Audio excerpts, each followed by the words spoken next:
সুপ্রিয় দর্শক আসসালামু আলাইকুম, কেমন আছেন সবাই? আশা করি আল্লাহর রহমতে ভালো আছেন। চলে এলাম আজকে একটা নতুন রেসিপি নিয়ে। চলুন তাহলে দেখি আজকে রেসিপিটি। আজকে বানিয়ে নেব সুজি দিয়ে দুই রকমের রেসিপি। প্রথমে তৈরি করে নেব সুজি দিয়ে গোলাপ জামুন।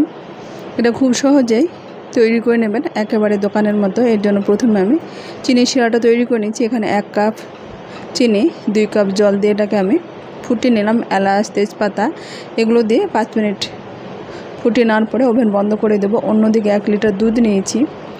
এখানে আমি কনডেন্স মিল্ক পাউডার, যেটা গুঁড়ো পাউডার দুধ, এটা গুলে 1 কাপ দুধের মধ্যে এটা গুলে দিয়ে দিলাম। এখন এর মধ্যে 1 কাপ সুজি নিয়েছি, এটা 4 কাপে 1 কাপ সুজি। এই দুধটা ভালোভাবে ফুটে গেছে।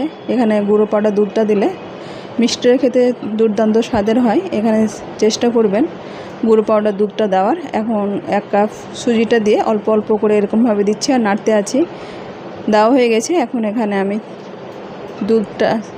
সুজিটা ভালোভাবে সেদ্ধ হয়ে গেছে। এখন এর মধ্যে 4 চামচ মতো চিনি দিয়ে দিলাম। যেহেতু এখানে শিরাতে চিনি আছে, তাই এখানে 4 চামচ চিনি দিলাম। চাইলে আপনারা এখানে একটু বেশি পরিমাণে দিতে পারেন। এখন এটা ওভেন বন্ধ করে দিলাম। এটা ঢাকা দিয়ে আমি রেখে দিয়েছিলাম মোটামুটি 10 মিনিট মতো। এটা সুজিটা ভালোভাবে সেদ্ধ হয়ে গেছে। এখন একটা বড় প্লেটের মধ্যে নিয়ে এখানে বেকিং পাউডার, অল্প পরিমাণে বেকিং সোডা দিয়ে এটা মেখে নিলাম। এখন এরকমভাবে একটা সফট ডো তৈরি করলাম। তেল দিয়ে এটা মেখে নিয়ে আমি এরকমভাবে মিষ্টিগুলো তৈরি করে নিলাম। মিষ্টিগুলো তৈরি হয়ে গেছে ভালোভাবে। এদিকে ওভেন একটা কড়াইতে ভালোভাবে তেল গরম করে নিলাম। তেল গরম করে নিয়ে মিষ্টিগুলো দিয়ে এরকমভাবে ভেজে উঠিয়ে নিলাম। এখানে আমি ভিডিওটা খুব শর্টভাবে করেছি, দেখে এটা বুঝতে পারছেন। এখন মিষ্টিগুলো দিয়ে এরকম ব্রাউন কালার করে ভেজে নিলাম। এখানে শিরার মধ্যে দিলে কিন্তু কালারটা একটু ফেড হয়ে যায়, তাই আমি ডিপ ফ্রাই করে নিলাম। এটা ফ্রাই করার পরে 3 থেকে 4 মিনিট মতো এটাকে ভেজে উঠিয়ে নেওয়ার পরে আমি শিরার মধ্যে দিয়ে 3 থেকে 4 মিনিট মতো ফুটিয়ে নিলাম। ফুটিয়ে নিয়ে এটা ওভেন বন্ধ করে দেবো। এখন একটা সার্ভিং বাটিতে উঠিয়ে নিয়েছি। অন্যদিকে আমি সুজির তৈরি করে নিয়েছি সীতাভোগ মিষ্টি। এরকমভাবে নরম তুলতুলে একেবারে পারফেক্ট তৈরি করে নিতে পারবেন। এটা দেখে মনে হচ্ছে একেবারে দোকানের মতো। এর জন্য প্রথমে আমি নিয়েছি সুজি 1 কাপ, 4 কাপে মেপে 1 কাপ সুজি নিয়েছি। সুজিটাকে আমি হালকা করে ভেজে নেব। এখানে আমি তেল ছাড়াই, ঘি ছাড়াই ভেজে নিয়েছি। চাইলে আপনারা এখানে ঘি ব্যবহার করতে পারেন। আর দিয়ে দিচ্ছি, এটা ভাজা হয়ে গেছে মোটামুটি 3 থেকে 4 মিনিট লো হিটে এটাকে ভেজে নেওয়ার পরে আমি 2 কাপ এখানে দুধ দিলাম। এটা ঘন করা দুধ আছে। দুধটা দেখে বুঝতে পারলেন কতটা ঘন আছে। আর যতটুকু প্রয়োজন হবে আমি পাতলা দুধ এখানে ব্যবহার করব। এখানে চিনি দিয়ে দিলাম। চিনি দিয়ে এটা একটা সফট ডো তৈরি করে নেব। সুজিটা যাতে একেবারে ঘন এরকম জমাট হয়, যাতে ডোটা পারফেক্ট তৈরি হয়, এরকমভাবে আমি দুধের পরিমাণটা ওই জন্য কম দিয়েছি। এখানে সবসময় কম দিতে হবে। এখন এটা ওভেন বন্ধ করে দিয়ে এটা কিছুক্ষণ আমি ঢাকা দিয়ে রেখেছিলাম। সুজিটা ভালোভাবে সেট হয়ে যায়, সেদ্ধ ভালো হয়, তখন নরম হয় তুলতুলে এরকম।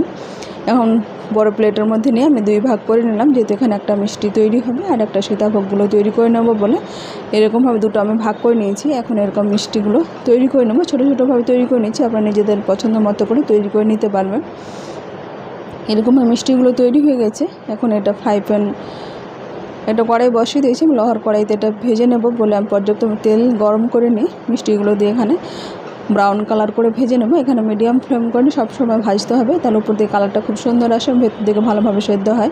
এরকমভাবে একবার ভেজে নিই। আমি দ্বিতীয় ব্যাচে আবার একই রকমভাবে একই প্রসেসে এটাকে ভেজে নিচ্ছি। সবসময় মিডিয়াম ফ্লেম করে নিয়ে এগুলো ভেজে নিতে হবে। এরকমভাবে আমি ভেজে উঠিয়ে নেব। অন্যদিকে আমি 1 কাপ চিনি নিয়েছি। 1 কাপ জল দিয়ে এখানে তেজপাতা, এলাচ, প্রথমে আমি যে ভিডিওটা করেছিলাম একই প্রসেসে একই রকমভাবে তৈরি করে নেব। এইদিকে আমি চিনি শিরাটা তৈরি করে নিচ্ছি। আর এইদিকে আমি একটা গ্রেডার নিয়েছি। গ্রেডারের সাহায্যে আমি গরম তেলের উপরে এরকমভাবে আঁচটা কিন্তু আমি কমিয়ে দিয়েছি। এখন এরকমভাবে গ্রেডারের সাহায্যে এরকমভাবে গ্রেড করে দিয়ে দিলাম। গ্রেডার যদি না থাকে ছাঁকনির উপরে এরকমভাবে করতে পারেন, তাহলে কিন্তু এটা তৈরি হয়ে যায় এরকম লম্বাটেভাবে। এরকমভাবে এটা কিন্তু বেশি সময় নেয় না। এটা হালকা ভাজা হলে এরকমভাবে উঠিয়ে নিতে হবে। এটা যাতে, যেহেতু হালকা পাতলা, এগুলো খুব সহজে এটা ভাজা হয়ে যায়। এটা একটু সময় বুঝে, তাক বুঝে এটাকে ভেজে উঠিয়ে নিতে হবে। এরকমভাবে সবগুলো আমি ভেজে উঠিয়ে নেব গ্রেডারের সাহায্যে। এখন যে চিনি শিরাটা তৈরি করে রেখেছিলাম সেই শিরার মধ্যে আমি মিষ্টিগুলো দিয়ে একই রকমভাবে প্রথমে যে সুজির মিষ্টিটা তৈরি করেছিলাম সেই একই রকমভাবে আমি এটাকে 3 থেকে 4 মিনিট মতো ফুল ফ্লেমে ফুটিয়ে নেব। এটা ফুটিয়ে নিয়ে নেড়ে চেড়ে মিডিয়াম ফ্লেম করে দেবো। আর এইদিকে যে সীতাভোগগুলো আমি তৈরি করেছিলাম, যে গ্রেড করেছিলাম, সেগুলো কিন্তু একই রকমভাবে আমি দিয়ে দিলাম। এটা দিয়ে বেশিক্ষণ কিন্তু এটা যেহেতু শিরাটা গরম আছে এটাতে তাড়াতাড়ি শোক হয়ে যায়। আমি ওভেন বন্ধ করে দেব। এটা ঢাকা দিয়ে রাখলে কিন্তু খুব সহজে এটা রসটা ভিতরে ঢুকতে পারে। এরকমভাবে আমি ছাঁকনির মধ্যে এটা উঠিয়ে নিলাম। শিরাটা নিংড়ে নিয়ে আমি একটা প্লেটের মধ্যে উঠিয়ে নিয়েছি। খুব সহজে তৈরি হয়ে গেছে সীতাভোগ মিষ্টি। আমার রেসিপিটি কেমন হয়েছে আপনারা অবশ্যই কমেন্ট বক্সে কমেন্ট করবেন। আমার চ্যানেল নতুন বন্ধু হয়ে থাকেন তা সাবস্ক্রাইব করে পাশে থাকা অনুরোধ রইল। আজ তাহলে এই পর্যন্ত, ফিরে আসছি নতুন কোনো রেসিপি নিয়ে। ভালো থাকবেন, সুস্থ থাকবেন। আসসালামু আলাইকুম, আল্লাহ হাফেজ।